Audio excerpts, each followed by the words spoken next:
సహోదరి సహోదరులారా, ప్రభు అయిన యేసుక్రీస్తు ప్రభు సకల మానవుల గురించి ఆయన ప్రాణం పెట్టి రక్తం కార్చి చివరి రక్త బొట్టు లేకుండా ఈ లోకం గురించి లోక మనుషుల గురించి అని మరణించి మళ్ళీ మూడవ రోజు తిరిగి లేచిన ఏకైక యేసుక్రీస్తు ప్రభువారు. కాబట్టి సహోదర సహోదరి, ఈ సాయంత్రకాల సమయంలో అందరికీ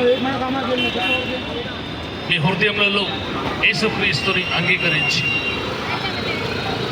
మీరు మారుమనసు పొందిన అయినలా పరలోక రాజ్యం ఉండదని దేవుని వాక్యం సెలవిస్తుంది. కాబట్టి ప్రతి ఒక్కరు పాప క్షమాపణ నిమిత్తం మారుమనసు పొందిన ఏడల మోక్షం ఉంటుందని దేవుని వాక్యం సెలవిస్తుంది. సహోదరి సహోదరుల, ఈ లోకంలో మనకు అన్ని రకాల బంధువులు, మిత్రులు, ఆస్తులు, అంతస్తులు అన్నీ కానీ మనం ఒకరోజు ప్రాణం విడిచిన తర్వాత ఎక్కడ మన గమ్యము గురి ఆత్మకు చావు లేదు. శరీరము మన వెనకటి వల్లే ఈ మట్టి అయిపోతుంది, కానీ ఆత్మ మాత్రము దేవుని ఎదుర్కొంటుంది.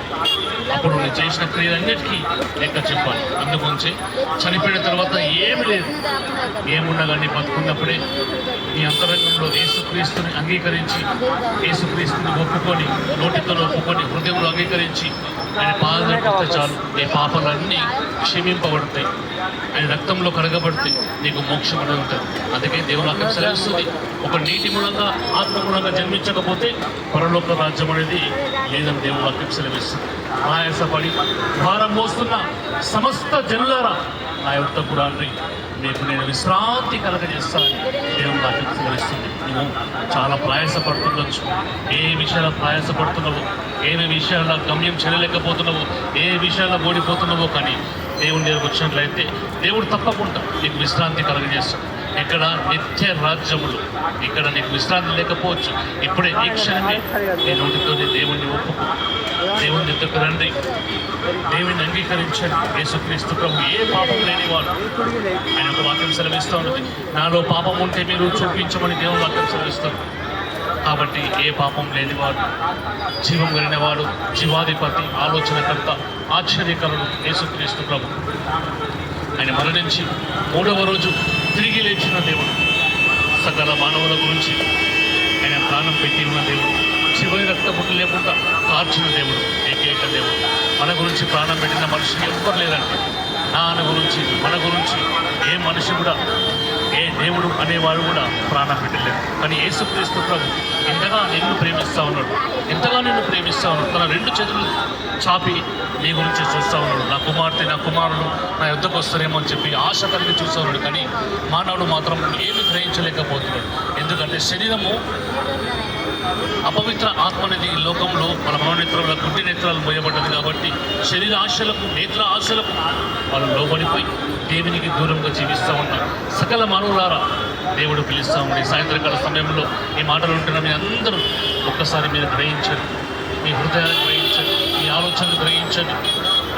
కాబట్టి దేవుడైన యేసుక్రీస్తు ప్రభు ఒక మాట సెలవిస్తూ ఉంటుంది. ఏమంటుందంటే, నేనే మార్గం అంటున్నాను, నేనే సత్యం అంటున్నాను, నేనే జీవం అంటున్నాను. సహోదరి సహోదరులారా, ఈ మాటలు ఇట్లా మీరు అందరూ కూడా మీ హృదయంలో అంగీకరిస్తే చాలు. ఏం చేయాలయ్యా, నా పాపాలు పోవాలంటే ఏం చేయాలంటే నీ హృదయంలో నువ్వు అంగీకరించాలి. నీ అంతరంగంలో పాపం పెట్టుకొని అలాగే మరణించినట్లయితే మనం నరకానికి పాలైంది. ఎందుకంటే నరకం అనేది ఉన్నది, పరలోక రాజ్యం అనేది ఉన్నది. పరలోక రాజ్యం వెళ్ళాలంటే ఇప్పుడే ఈ రాత్రి ఈ క్షణమే మారు మనసు పొంది పాప క్షమాపణ నిమిత్తం యేసుక్రీస్తుని అంగీకరించినట్లయితే తప్పకుండా నీకు మోక్షం అనేది ఉన్నది. లేకపోతే ఈ రాత్రి మనం మరణించినట్లయితే ఎటు మన గమ్యం, మన జీవితం ఏపాటిదంటే గడ్డి పువ్వు లాంటి వాళ్ళం, ఆవరి లాంటి వాళ్ళం, నీటి పురుగ లాంటి వాళ్ళం, ఇంతలో కనిపించి అంతలో మాయమయ్యే వ్యక్తులు కదండి. కాబట్టి ఈ మాయమయ్యే వ్యక్తికి, గడ్డి పువ్వు లాంటి వ్యక్తికి దేవుడు నాట్యం సెలవిస్తూ ఉంది. సహోదరి సహోదరుడా, దుమ్ము లాంటి ఉన్న మనము దేవుడు ఎంతగా ప్రేమిస్తూ ఉన్నాడు. నీకు నిత్య రాజ్యం తీసుకెళ్తాను, నిత్య రాజ్యము నీకు సింహాసనం వేసి నిత్య రాజ్యం. సహోదరి సహోదరుడు, ఏ ఒక్క ఆత్మను పెంచడం దేవునికి మాత్రం ఇష్టం లేదు. సహోదరి సహోదరుడు, ఎందుకు నువ్వు నశించిపోతున్నావు, ఎందుకు నువ్వు బాధపడుతూ ఉన్నావు, ఎందుకు లోకం వైపు చూస్తూ ఉన్నావు?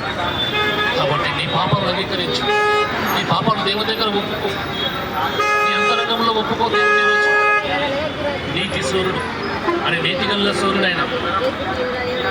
చీకట్లో ఉంటున్న మనము, చీకట్లో జీవిస్తున్నాం మనము, పాపంలో జీవిస్తున్న మనము, పాపంలో ఉంటున్న మనము, చీకట్లో ఉంటున్న మనం అందరికీ వెలుగు రావాలంటే దేవుణ్ణి అంగీకరించాలి. ఆయన పేరే నజరేతు యేసుక్రీస్తు ప్రభువు. ఇప్పుడే ఈ క్షణమే ఇప్పుడే నీ నోటితో అంతరంగంలో అంగీకరించు. ఎవరైతే నా ఎదులో ఉన్నారో, ఎవరైతే నాలో ఉన్నాడో, నేను వాళ్ళలో ఉన్నాడో వాడు బహుగా ఫలిస్తాడు. దేవుడు నాకు సెలవిస్తుంది. కాబట్టి దేవుని ఫలించు, అన్ని విషయాలు ఫలించు. రక్షణ విషయంలో కానీ, మీ ఆర్థిక ఇబ్బందుల విషయంలో కానీ, లేకపోతే ఏ విషయంలో నువ్వు బాధపడుతున్నావో అన్ని విషయంలో కూడా యేసుక్రీస్తు దగ్గర ఒప్పుకున్నట్లయితే, నీ పాపాలు ఒప్పుకున్నట్లయితే దేవుడు తప్పకుండా నీకు విముక్షిస్తుంది. కాబట్టి సహోదరుడా రండి దేవుని దగ్గరికి. హృదయం మోసకరం, అది ఘోరమైన వ్యాధి, దాని గ్రహింపు వాడు ఎవరంటే దేవుడు వాక్యం సెలవిస్తుంది. సహోదరుడు, నీ హృదయం నేను మోసం చేస్తున్నాను, నీ ఆలోచనని మోసం చేస్తున్నాను.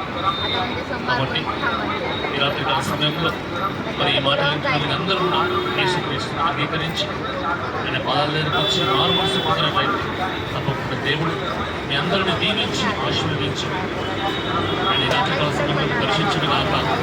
ఆమేన్.